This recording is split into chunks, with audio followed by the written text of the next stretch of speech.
Buenas tardes, doctora Victoria, grupo virtual.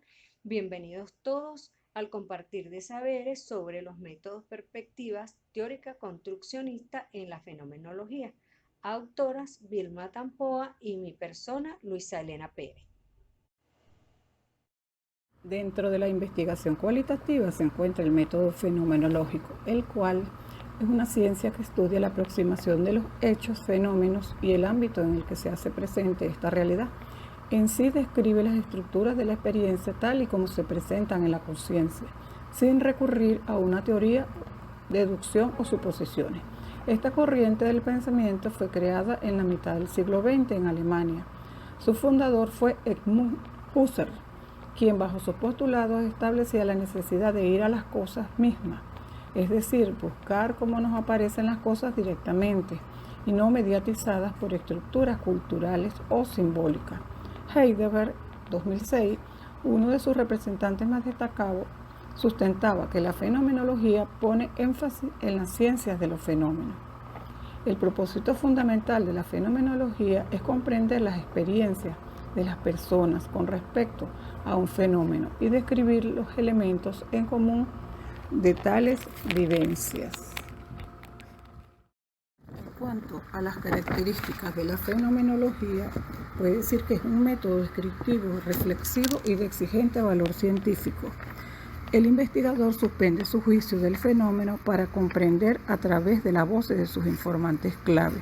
Estudia casos concretos, no está interesado en la explicación, se preocupa por los aspectos esenciales de tipo de experiencia o conciencia, ve al sujeto del conocimiento como una conciencia pura y trascendental.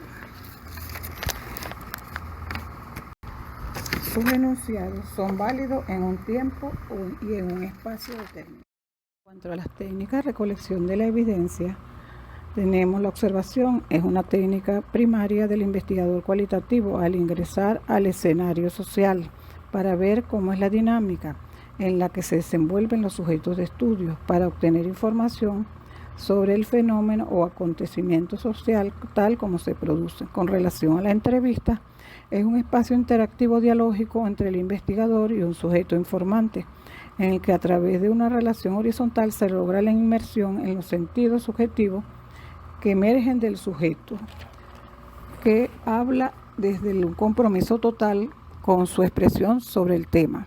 Según Taylor y Vaughan, 1994, reiterados encuentros cara a cara entre el investigador y los informantes, los cuales están destinados a la comprensión de las perspectivas que tienen los informantes respecto de sus vidas, experiencias o situaciones, tal como las expresa con sus propias palabras. En cuanto a los grupos de discusión, según Masoch y otros, es una técnica cualitativa que capacita al investigador para alinearse con los participantes y descubrir cómo ven la realidad. La historia de vida es una técnica de narración y en ocasiones terapéutica, a través de la cual se elabora una autobiografía. Esta técnica se utiliza en diferentes contextos y por tanto sus objetivos pueden variar dependiendo del tema central. En esta se muestra la vida interior de una persona, sus luchas morales, sus éxitos y fracasos, el esfuerzo por realizar su destino en un mundo que con frecuencia no coincide con sus esperanzas e ideales. En cuanto al testimonio focalizado, es una técnica sencilla, consiste en solicitar información de experiencias vividas a personas mediante un testimonio escrito. Cuando hablamos de instrumentos, el investigador tiene un papel básico como interrogador, es el instrumento de investigación que a través de sus experiencias va a obtener los datos cualitativos. Es una persona clave en la investigación, la cual posee conocimientos metodológicos que le permiten planificar y realizar una investigación cualitativa. En cuanto al protocolo de conversación, una vez realizada la entrevista, se requiere que el investigador reproduzca lo ocurrido en la misma. Debe transcribir fielmente la conversación sin resumir ni interpretar. Una vez realizada la transcripción textual, el investigador ejerce un proceso de revisión y reflexión crítica, para lo cual puede constatar sus notas de campo campos, gestos, expresiones e incluirlas en el texto de manera de comentario del observador. En cuanto a los protocolos, según Bonilla y Rodríguez, se sugieren mecanismos para realizar el manejo y revisión de los datos durante el trabajo de campo, elaborar protocolos que resuman las actividades realizadas en cada visita, que permitan agrupar y organizar aspectos generales como personas, situaciones, eventos identificados, principales que fueron explorados, preguntas que se quedaron sin responder, formulación de nuevas hipótesis. Estos protocolos iniciales actúan como recordatorios y memorias descriptivas de cada actividad realizada, que sirven de igual forma para chequear y planificar la culminación del proceso de recolección. En cuanto al diario de campo, es un escrito donde se evidencian los sucesos de todas las actividades que ocurren en un lugar determinado. En este caso son las evidencias observadas e importantes anotadas diariamente, y sirve esta de reflexión e impresiones observadas en el sitio donde se realiza la investigación. Las grabaciones es el proceso técnico en el cual se registra el sonido, las imágenes o algún tipo de información en un dispositivo determinado que se necesitará en la investigación. Los filmes se refiere al rollo de celuloide que presenta múltiples fotografías, las cuales se proyectan en una pantalla o en otro tipo de superficie plana gracias a un cinematógrafo.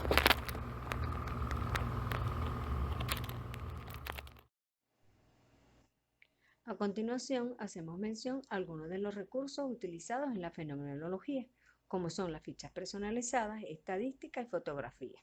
Las fichas personalizadas son una forma de trabajo que tienen una estructura y unos objetivos. La de estadística es la que se encarga de estudiar el comportamiento de los fenómenos llamados colectivos. Y la fotografía, según Villaseñor, expone que la fotografía se trata de un modelo de creación intelectual que permite conocer y representar el mundo real. En este mismo orden de ideas, ahora vamos a hablar de la categorización y la triangulación en la fenomenología, donde podemos definir la categorización según Cisterna en el 2005 expone que son una especie de cajones conceptuales en los cuales la información se almacena.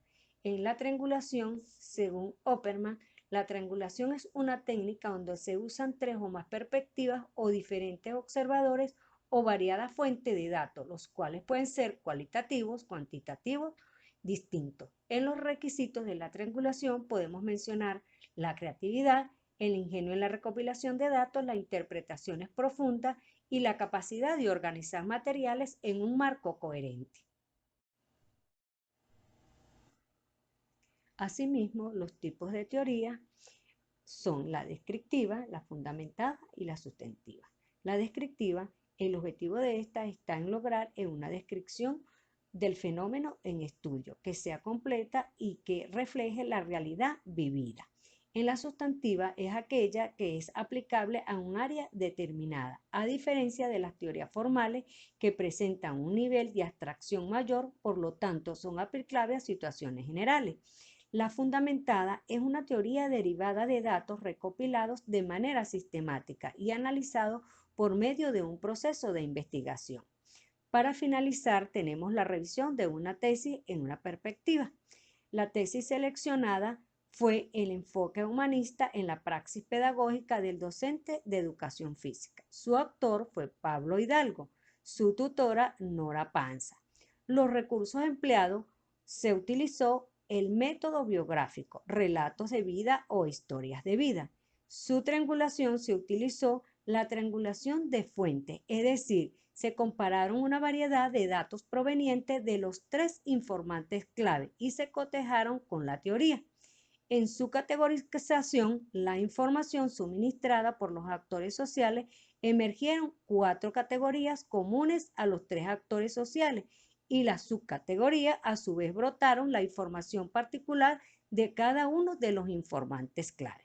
El papel de la teoría en la investigación cualitativa, la investigación se enfocó con sustento metodológico cualitativo, enfocado en la fenomenología hermenéutica, como plano del conocimiento correspondiente a la postura ontológica y epistemológica, al explorar el pensamiento y la conciencia de los docentes de educación física como actores de este proceso investigativo, para comprender su praxis académica y su cercanía a lo humano.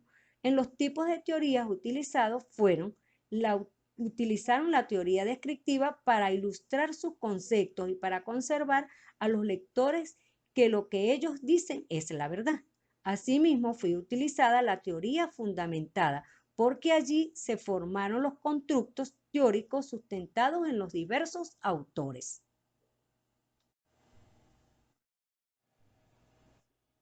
Cabe resaltar el papel de la teoría en la investigación cualitativa en el método fenomenológico. Está fundamentada en la investigación social y está basada en explorar cómo son las cosas en una estructura y en un guía. Su aporte o su origen son nuevos problemas y hipótesis. Epistemológicamente utiliza los métodos deductivo e inductivo. En los deductivos, la verdad premisa y falsedad de premisa. En los inductivos, la construcción de resultados, construcción de leyes científicas. Aplica a la observación, a la sistematización de datos y a la clasificación. Está centrada en averiguar cómo son las cosas y cómo suceden. Postula conocimientos extensos, comprensión del conocimiento intensivo, y su objetivo es hacer que los hechos sean comprensibles, evaluar la credibilidad y la aplicabilidad de la teoría.